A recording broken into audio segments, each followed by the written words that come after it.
Porque agora, a instituição própria mesmo agora, derramar toda a unção sobre o William, para que ele possa ter todo o discernimento, para proclamar a palavra do Senhor.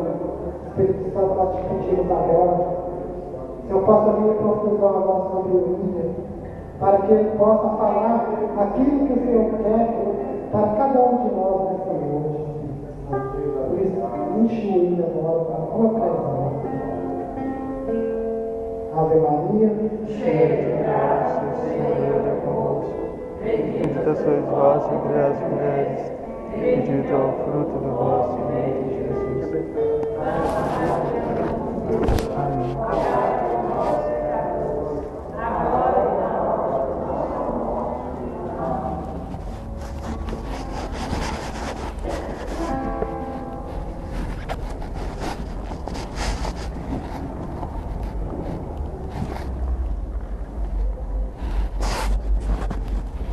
Boa noite, povo de Deus! Boa noite!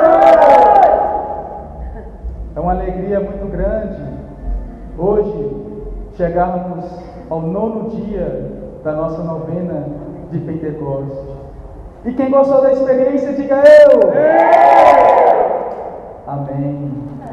São Basílio dizia que o Espírito Santo, ele dá-nos a confiança de chamarmos a Deus por Pai, e dá-nos também a graça de sermos filhos da luz.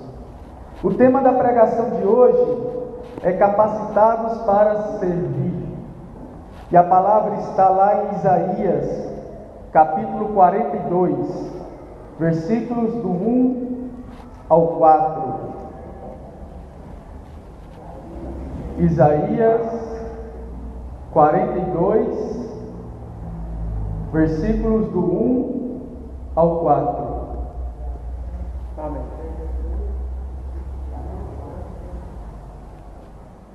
Isaías 42, versículos do 1 ao 4.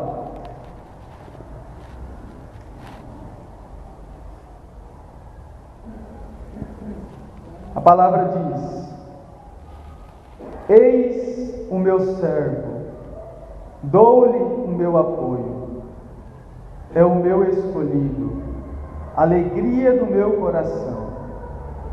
Pus nele o meu espírito, ele vai levar o direito às nações.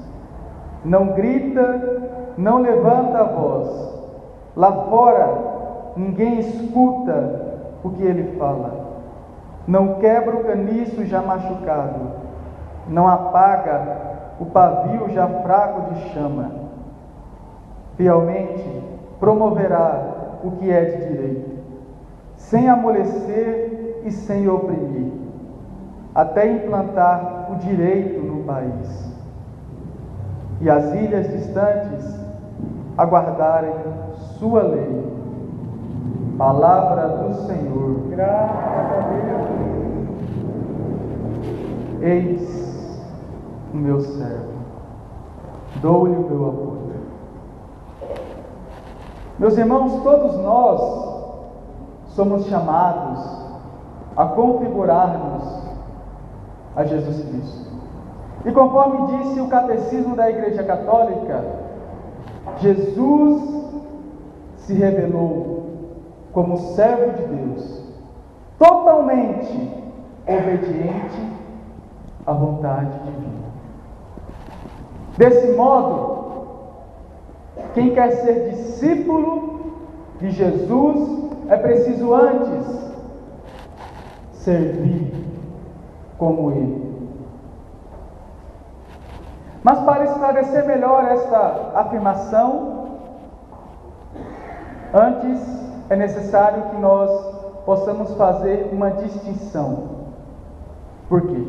Porque nós temos pelo menos 3 tipos de servos. O primeiro tipo de servo é aquele que serve por medo do castigo. O segundo tipo de servo é aquele que serve, mas para exaltar a si próprio. E o terceiro tipo de servo é aquele que serve com amor, por amor e no amor. Ora, o primeiro tipo de servo, ele procura fazer as coisas, mas não porque ama a Deus, mas faz com medo do inferno. O segundo tipo de servo,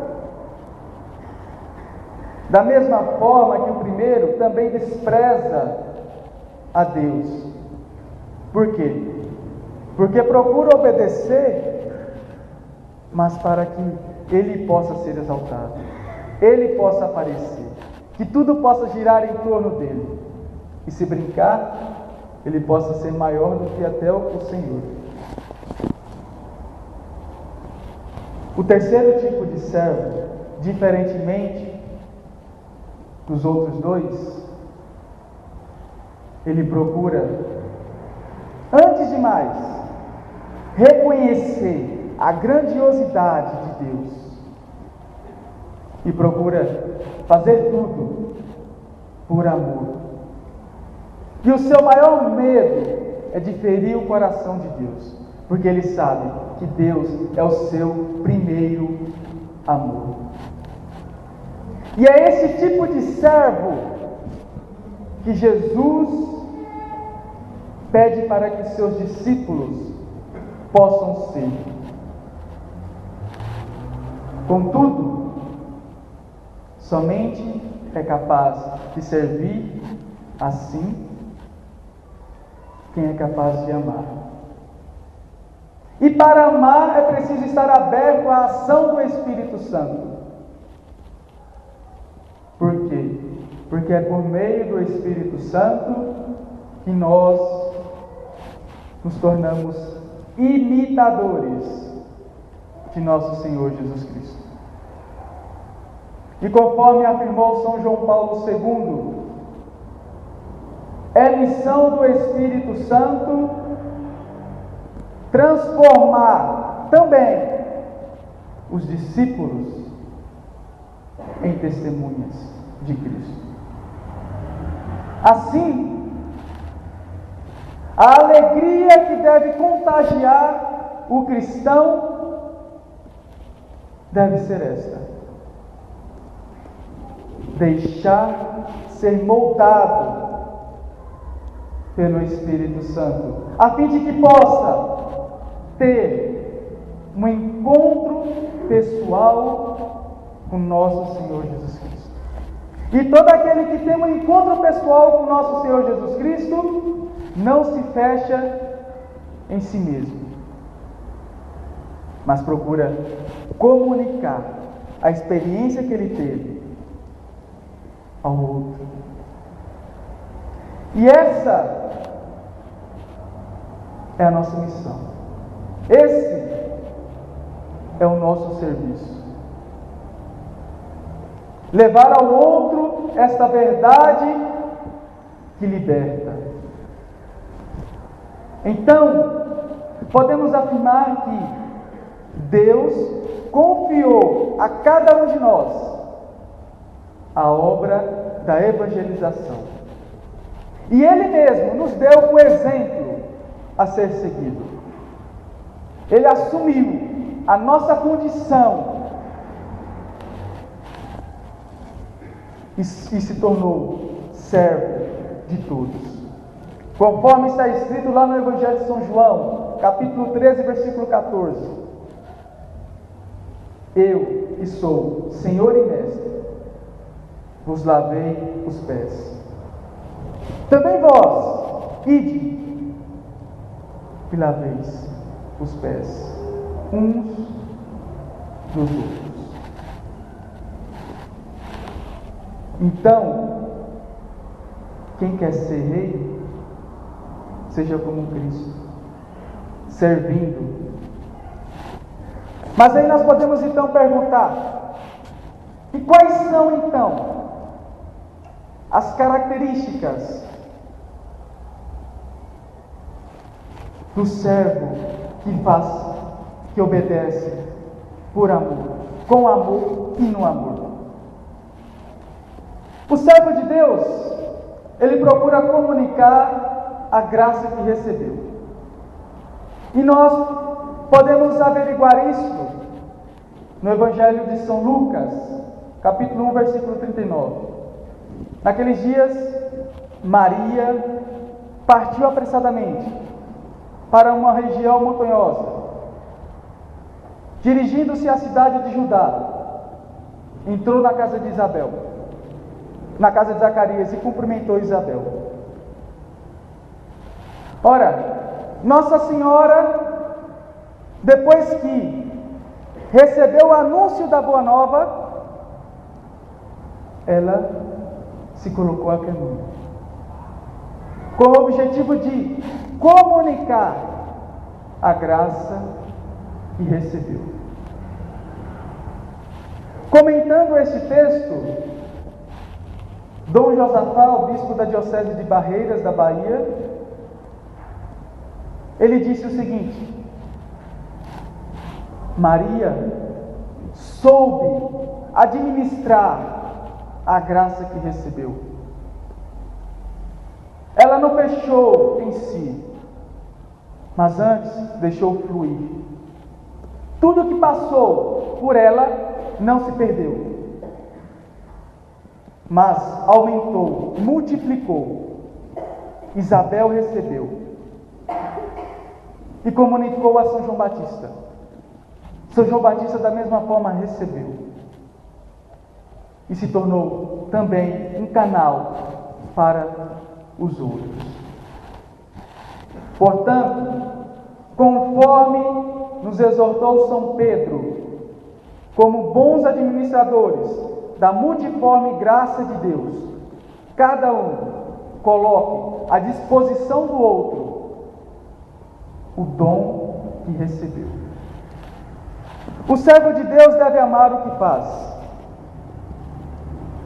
São Paulo, na carta aos Coríntios, primeira carta, no capítulo 13, versículo 4, ele disse: o amor é benfazejo. Ou seja, o amor exige uma atitude de serviço. O amor, ele me coloca à disposição de servir o outro. Conforme afirmou o Papa Francisco, é um doar-se superabundantemente, sem calcular, nem reclamar pagamento, mas apenas pelo prazer de dar e de servir. Ou seja, o amor, aquele que ama, ele não vive excessivamente preocupado consigo mesmo. Ele não busca servir por recompensas. E aqui nós podemos nos amparar na fala da Beata Dulce, em que ela dizia: se aqui houvesse mais amor e menos egoísmo, o mundo seria diferente. O servo de Deus é humilde e gratuito. Quando os discípulos ficaram zangados com os filhos de Zebedeu, que haviam pedido a Jesus para que um se sentasse à sua direita e para que o outro se sentasse à sua esquerda, Jesus disse para eles: olhai para os chefes das nações e vejam como eles a dominam. Entre vós não deveis ser assim. Quem quiser ser o maior, seja servo de todos. Entre vós não deveis ser assim. Quem quiser ser o maior, seja o servo de todos. Ora, o servo não procura ser melhor do que o outro. O servo de Deus não procura status, não vive procurando aplausos do mundo. O servo de Deus, ele procura transparecer em suas obras, em suas ações, o próprio Cristo. Porque na verdade, a obra é de Deus. E conforme disse São João Batista, é preciso que eu diminua para que ele cresça. Assim, meus irmãos, é necessário que possamos nos questionar e sermos honestos conosco. A minha vida de servo de Deus, ela está sendo coerente com os princípios do Evangelho? Eu faço as coisas buscando privilégios? O fato de eu ter uma função na igreja, isso se torna causa de eu ser superior a alguém? Ou da mesma forma, eu vivo acomodado, de forma que não sou capaz de servir a igreja de Deus? É preciso que refletimos sobre essas questões. Desse modo, o verdadeiro cristão, ele não procura ser celebridade, mas ele procura ser servo como Cristo foi servo. E para finalizar, gostaria de finalizar com as palavras do Papa Francisco, em que ele dizia: por outras palavras, se evangelizar é a missão confiada a cada cristão pelo batismo, servir é o estilo com o qual viver essa missão. O único modo de ser discípulos de Jesus é seu testemunho, quem faz como ele, quem serve os irmãos e as irmãs, sem se cansar de Cristo, humilde, sem se cansar da vida cristã, que é a vida de serviço. Portanto, servir é amar. E amar é deixar ser moldado pelo Espírito Santo, para que quem venha a aparecer em nossas obras, em nossas ações, seja o próprio Cristo. Louvado seja nosso Senhor Jesus Cristo.